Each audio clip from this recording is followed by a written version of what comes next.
You ready? Tell me when. Right, good. Okay, AD, your Best in Show winner. Yeah. How does it feel? Absolutely fantastic. I can't describe the feeling. I would imagine you not know what it's like until you actually do it.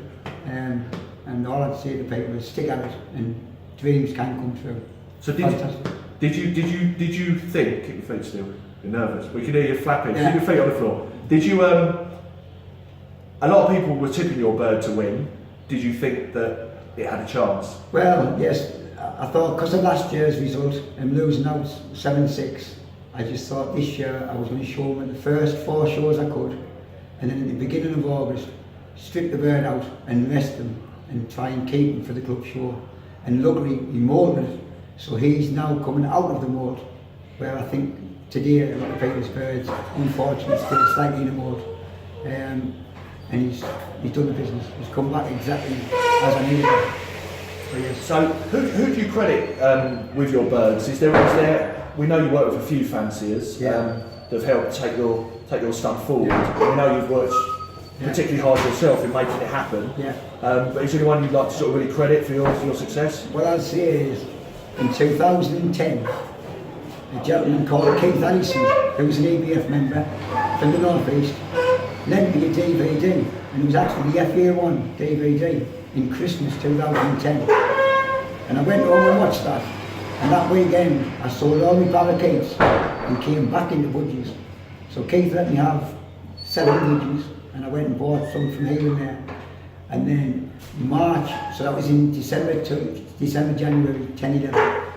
And then I went to Alan March on a Navy visit, and I just hit it off with Alan. And since then I've gone back to Alan March, and he's mentored us more than anything.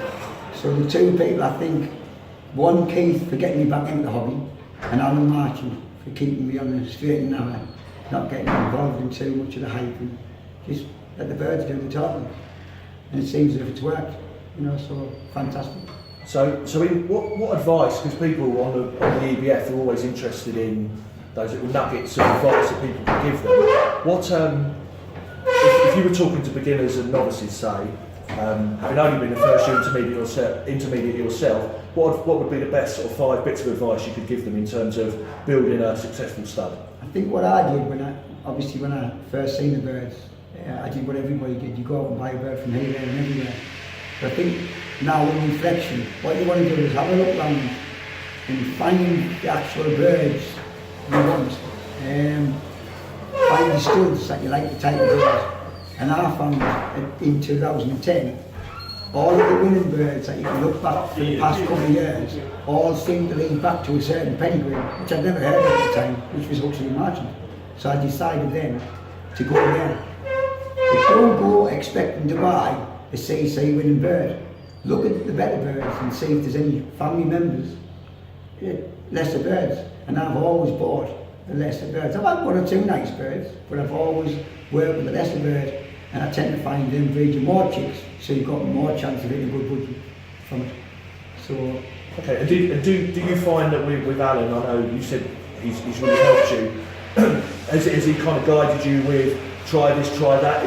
Is it good for people in the lower echelons of the fancy to get an arm around them and to have someone saying, as a mentor, you've got this, now try that? Yeah, I think what I've had with Alan is, each year now, Alan will come up to mine after we breed the season, because I like to cut back hard every year. I only have 24 cages, so I've cut back to 30 cocks, 27 cocks really, and 45 hens, and Alan will come up and help us cut back.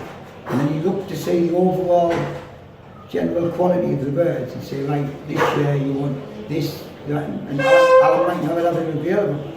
He might say, well, you need to go and find some spots somewhere, or you need to add this. And that's what I do, I work. So Alan will travel to my house and help me sort the birds. And now I do it myself. But in the first few years, he came up and said, right, this is what you need to do and what you need to add a little bit more back score or a bit more wood. And do you find now you're getting lots of people coming to you for birds and advice? Is that something that's kind of changed? All I'll say is, I breed approximately 120 birds a year. I only keep 80 birds, like I say, 70, 80 birds. So if you breed 120, you've got to get rid of 120. you know, you've always got your pets, everybody breeds the pets, right? But I don't, as soon as the birds have to go, they're gone. You know, I make one phone call from the Yorkshire lads and then they all come up and it seems as if they go straight away. So because it's that bloodline I'm working with, it is Huxley Martin bloodline, but I've had birds from Mick Featley, from Ian Hanley, a guy down in Torquay, Colin Cobbledick. He had the Fagan birds and I got some of that bloodline at the spot. So if I see a bird at any stud that I think will help my birds in any way, I'll try it. Happy to do it. And I'll try it as an outpost in a separate family line first to see if I get what I want. And then I drop it in. But I tend to find everything seems to click with that bloodline. You know what I mean? You always get something out of it somewhere. Might be in the second year, not the first year, but it might be the second year. But it's worth persevering. And in terms of it's very much your own bloodline now. Do you obviously like the exhibit, the showing side of the hobby? Yeah.